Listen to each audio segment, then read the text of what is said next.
Hey everyone, it's Ben Hardy here, and in today's video, we'll be reviewing the Honda CR-V Hybrid. Before we get in this video, I want to give a huge shout out and thank you to the Ken Garff Honda here in Orem, Utah for giving me some time with this CR-V. I'll include a link to their website in the description down below so you can check out what they have currently. I'll also include a link to my car buying guide. Let's get right into it.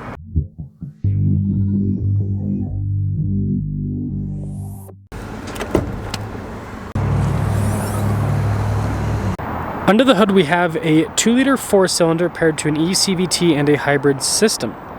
Fuel economy is 40 around town and then 34 on the highway, with power outputs being 204 horsepower. Before I move forward with this review, I do want to mention if you need some more videos just like this, then I recommend you subscribe because I post content every single day. So starting with the hood, I really like this color. I think it's called Riverside Blue. We'll check the window sticker a little bit later, but really good looking color on the CR-V. You can see it really shows off the body lines. And then I love the headlight design here on this sport package. It's all blacked out, turn signal indicator, looks pretty cool. Notice the grill's blacked out as well. And then you got little rocket boosters there on the front end with the hybrid models. At least it looks like that, but there's the front end. Now around the side here, our tire wheel setup is 235 by 60 by 18 in the front and over in the rear. And you can see with the wheels completely blacked out with this package. And then you got the fender flare and that trim continues alongside. They've also blacked out the mirror caps. But funny enough, we still have the chrome trim around the windows, which is interesting. And then here's your full side profile. Look at that blue color, it really pops on this. And this leads us to the key fob. We have our lock and unlock function, opening for the hatch. We got the remote start, Honda logo there on the back, and pop her open. Now, popping to the back of the CR-V, there's quite a bit of storage space. The loading floor is relatively low. Now with the hybrid, you lose the under space, under storage, whatever you want to call it. I can't talk today, but you get what I mean. We've got a little 12 volt here in the back. You can throw it on the seats if you want more storage, but yeah, don't lose too much with the hybrid, right? Anyways, when you're all done, just press that and that will lower the hatch right back down. Sharp looking taillight design here. And then you guys can see there's lots of badges all across the back. And then I like how aggressive they made the exhaust tips for the hybrid. But putting it all together, let me know what you guys think about the looks. Now taking a look at the door panel, you can see this trim piece that goes across there down to the handle. And a bunch of soft touch trim right there. And then here are these seats. It's pretty cool looking. All of the stitching goes on the center. Now the CR-V is really easy to get into. You pretty much just slide across. Boom, you're in. Got plenty of leg room. Got the vents here in the center, USB ports, then you guys can see with a little storage pocket. And then headroom in the back is pretty solid. Now taking a look at the front door panel, you can see we've got soft touch here and down below with more of that orange stitching. All of our window controls, mirror adjustments, and with the mirror adjustments, I actually like the actuation a lot. Super easy to use. Some automakers now, they kind of make them funky. Anyways, we've got memory seats. And you can see with the mirrors do have blind spot monitoring. And then here's the front seat. Kind of got that orange stitching throughout. Adjustments there on the side. And then we've got for the stability control and then opening up the hatch. And then tons of soft touch all across the dash.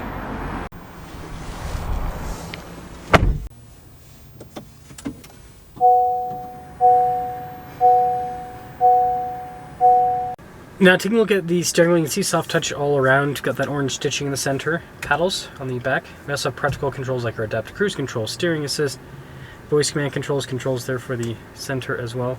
And then Honda just uses traditional stocks on the back. So here's our gauge cluster. It's pretty cool, the information that you see with this. So for example, we can see the power flow, what's happening with the hybrid system. And it also lets you know if you're charging or if you're using how much power in general. So I don't know, I think it's cool just how easy it is to kind of go through the different menus and everything that you see with this menu wise as well. Now in reverse, we do have a backup camera with trajectory lines to turn with the steering wheel. And then as for the rest of the infotainment system, response time with the screen is quick, easy to use. You've got some physical controls here on the side for like the important stuff like your home shortcut, your volume control, all of that. And then of course we've got Honda's giant vent design, and I think it looks pretty cool. Look at like the honeycomb that goes across. And then we've got dual zone climb controls down below, heated seats with this as well. And this is our charging area with the wireless phone charging pad. Shifter here for the eCVT. Drive mode select, which got a lot of different drive modes here for this, which makes sense. Got our hill descent control here with the parking brake and then your brake hold. A couple cup holders, and then look at this with the center console. It's nice trim on it. And then glove box also has pretty good storage.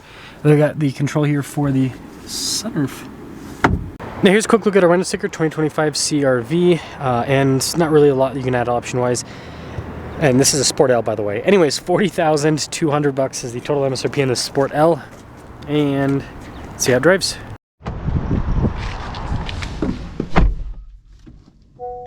Let's talk about visibility before we set off. Here's visibility of the hood. Both mirrors do a blind spot ring. And got the rear. Let us set off in the CRV Hybrid. It always does that whenever I review Hondas. Sorry, I just adjusted my GoPro up a little bit. Some people have said that they would rather have the view up higher, so hopefully this is slightly more upright than before. If you're wondering why I had the GoPro view down more, I thought that people might like seeing like the whole steering wheel and yeah, just the gauge cluster more so than what's, I don't know, happening in front. But yeah, we'll try this out. Seats are comfortable right off the bat, so that's nice. And I like this interior a lot. Honda's done a good job with their modern car interiors. Very luxurious, smooth.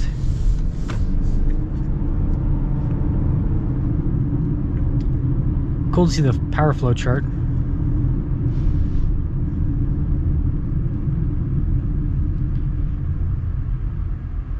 The braking's smooth too. It doesn't feel weird at all, even though it's a hybrid. Sometimes the hybrids will have kind of strange feeling brakes, but not the case with this. Yeah, this Sport L package is, I don't know, it's nice in here.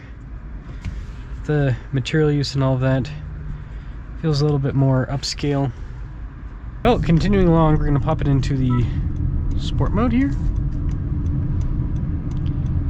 See how that feels. Oh, handling's good. Not bad. Not bad with the round town power feel. Let's pop into econ mode. See what that's like.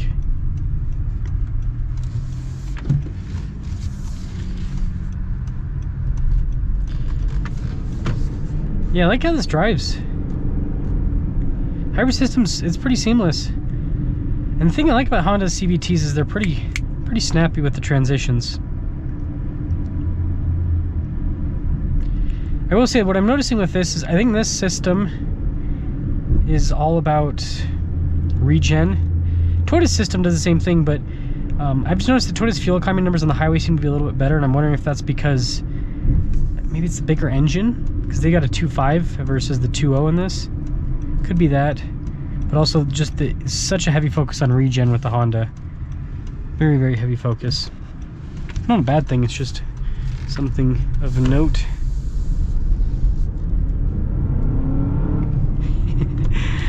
Yeah, it's pretty good. So, wrapping things up with the CRV Hybrid Sport L. I think this is a cool package. And, you know, it's not cheap by any means. $40,000. It's a big chunk of change, but you know, compared to Toyota's pricing, geez, their pricing is crazy nowadays. This ain't bad. So let me know what you guys think about this, and don't you worry, I will have a comparison with the RAV4 hybrid. I'm waiting for Toyota to get their 25s out, so once we get some 25 RAV4s on the ground, we'll get that comparison going for you. But as it stands, this is a solid hybrid, again with a big focus on regen.